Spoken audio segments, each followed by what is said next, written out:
Good day, folks. Appreciate everybody's patience as I found some time to have us come back and continue this book. Whoa, there goes the bookmark. Springtime. Love these bookmarks that my kids bring back. We're picking up on chapter 10. And without further ado, let's jump in. I go in here, Jonas, Fiona told him when they reached the front door of the House of the Old, after parking their bicycles in the designated area. I don't know why I'm nervous, she confessed. I've been here so often before. She turned her folder over in her hands. Well, everything's different now, Jonas reminded her. Even the nameplates on our bikes, Fiona laughed. During the night, the nameplate of each new 12 had been removed by the maintenance crew and replaced with the style that indicated citizen in training. I don't want to be late, she said hastily and started up the steps. If we finish at the same time, I'll ride home with you. Jonas nodded, waved to her, and headed around the building toward the annex, a small wing attached to the back. He certainly didn't want to be late for his first day of training either. The annex was very ordinary, its door unremarkable. He reached for the heavy handle, then noticed a buzzer on the wall, so he buzzed instead. Yes?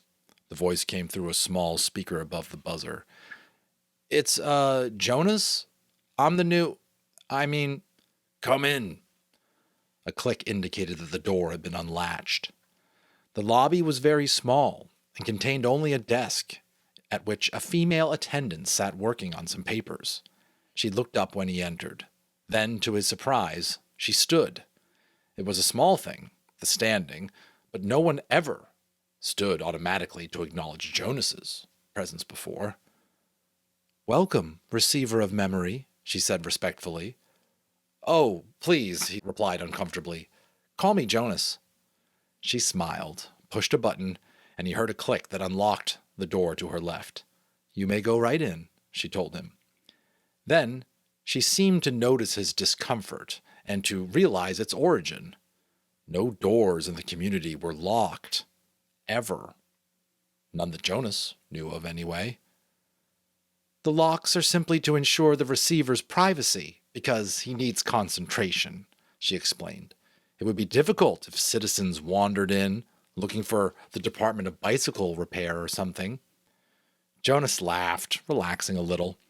The woman seemed very friendly, and it was true.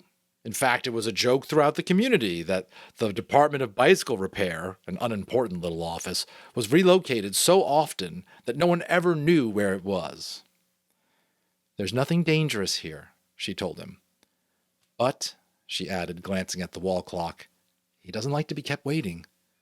Jonas hurried through the door and found himself in a comfortably furnished living area. It was not unlike his own family unit's dwelling. The furniture was standard throughout the community, practical, sturdy, the function of each piece clearly defined. A bed for sleeping, a table for eating, a desk for studying. All of those things were in this spacious room, though each was slightly different from those in his own dwelling.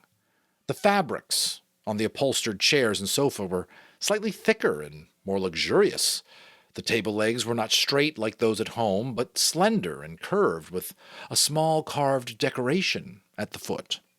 The bed, in an alcove at the far end of the room, was draped with a splendid cloth embroidered over its entire surface with intricate designs.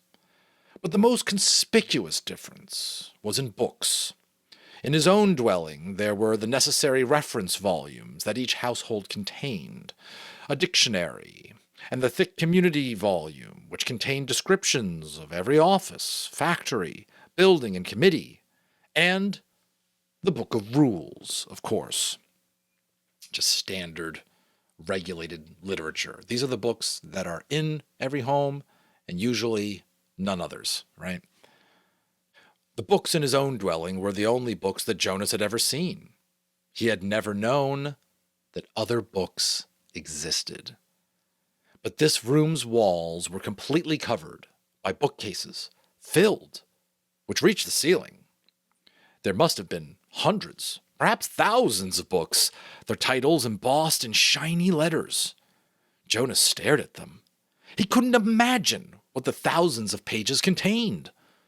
Could there be rules beyond the rules that govern the community? Could there be more descriptions of offices and factories and committees?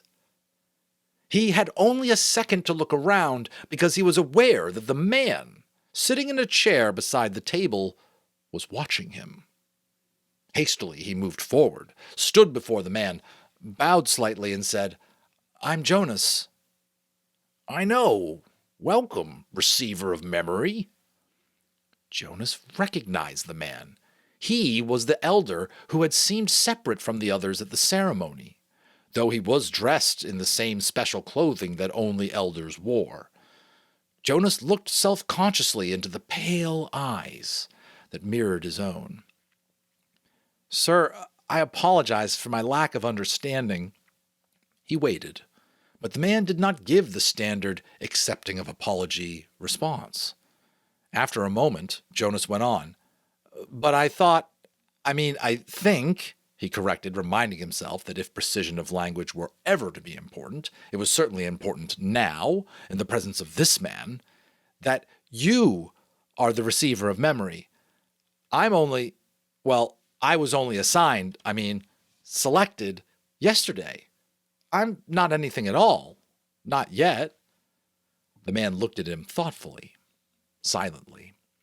It was a look that combined interest, curiosity, concern, and perhaps a little sympathy as well. Finally, he spoke. "Beginning today, this moment, at least to me, you are the receiver. I've been the receiver for a long time, a very, very long time. You can see that, can't you?" Jonas nodded. The man was wrinkled, and his eyes, though piercing in their unusual lightness, seemed tired. The flesh around them was darkened into shadowed circles. "I can see that you are very old," Jonas responded with respect. The old were always given the highest respect. And I think I can unequivocally say that's a good thing. I can tell that they're... And again, so many things in The Giver, you can imagine that they're trying to do right? And in this dystopian world, maybe they would have far better reasons than we could ever justify ourselves. But anyway. See that you're very old. The old always given the highest respect, just by default. Why not? The man smiled. He touched the sagging flesh on his own face with amusement. "I'm not actually as old as I look," he told Jonas. "This job has aged me. I know I look as if I should be scheduled for release very soon, but actually I have a good deal of time left. I was pleased, though, when you were selected. It took them a long time. The failure of the previous selection was 10 years ago, and my energy is starting to diminish. I need what strength I have remaining for your training. We have hard and painful work to do, you and I. Please, sit down," he said, and gestured towards the nearby chair. Jonas lowered himself onto the soft cushioned seat. The man closed his eyes and continued speaking. "When I became a 12, I was selected, as you were. I was frightened, as I'm sure you are." He opened his eyes for a moment and peered at Jonas, who nodded. The eyes closed again. "I came into this very room to begin my training. It was such a long time ago.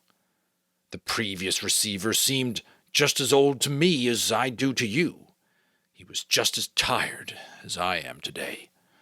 He sat forward suddenly, opened his eyes, and said, "You may ask questions. I have so little experience in describing this process. It is forbidden to talk of it." "I know, sir. I've read the instructions," Jonas said. "So I may neglect to make things as clear as I should," the man chuckled. "My job is important and has enormous honor, but it does not mean I am perfect. And when I tried before to train a successor, I failed. Please, ask any questions that will help you." In his mind, Jonas had questions. 1,000, 1,000,000. questions. As many questions as there were books lining the walls. Let's do that again. As many books as there were, as many questions as there were books lining the walls. But he did not ask one. Not yet. The man sighed, simply to put his thoughts in order. Then he spoke again. Simply stated, he said, although it's not really simple at all, my job is to transmit to you all the memories I have within me, memories of the past. Sir, Jonas said tentatively, I would be very interested to hear the story of your life and to listen to your memories. I apologize for interrupting, he added quickly. The man waved his hand impatiently. Oh, no, Jonas says that. I apologize for interrupting, he said quickly. The man waved his hand impatiently. No apologies in this room. We haven't time. Well, Jonas went on, uncomfortably aware that he might be interrupting again. I'm really interested. I don't mean that I'm not, but I don't exactly understand why it's so important. I could do some adult job in the community, and in my recreation time, I could come and listen to the stories from your childhood. I'd like that. Actually, he added, I've done that already in the house of the old. The old like to tell about their childhoods, and it's always fun to listen. The man shook his head. No, he said. I am not being clear. It's not my past, not my childhood that I must transmit to you. He leaned back, resting his head against the back of the upholstered chair. It's the memories of the whole world, he said with a sigh. Before you, before me, before the previous receiver and generations before him. Jonas frowned. The whole world? He asked. I don't understand. Do you mean not just us? Not just the community? Do you mean elsewhere too? He tried in his mind to grasp the concept. I'm sorry, sir. I don't understand exactly. Maybe I'm not smart enough. I don't know what you mean when you say the whole world or generations before him. I thought there was only us. I thought there was only now. Can you believe that? There's much more. There's all that goes beyond, all that is elsewhere, and all that goes back and back and back. I received all those when I was selected, and here in this room, all alone, I re-experienced them again and again. It is how wisdom comes, and how we shape our future. He rested for a moment, breathing deeply. I'm so weighted with them, he said. Jonas felt a terrible concern for the man suddenly. It's as if, the man paused, seeming to search his mind for the right words of description. It's like going downhill through a deep snow on a sled, he said finally. At first it's exhilarating, the speed, the sharp, clear air. But then the snow accumulates, builds up in the runners, and you slow, and you have to push hard to keep going, and... He shook his head suddenly and peered at Jonas. That meant nothing to you, did it? Jonas was confused. I don't understand it, sir. Of course you don't. You don't know what snow is, do you? Jonas shook his head. Or a sled? Runners? No, sir, Jonas said. Downhill? The term mean nothing to you? Nothing, sir. Well, it's a place to start. I've been wondering how to begin. Move to the bed. Lie face down. Remove your tunic first. Jonas did so, a little apprehensively. Beneath his bare chest, he felt the soft folds of the magnificent cloth that covered the bed. He watched as the man rose and moved first to the wall where the speaker was. It was the same sort of speaker that occupied a place in every dwelling. But one thing about it was different. This one had a switch, which the man deftly snapped to the end that said, off.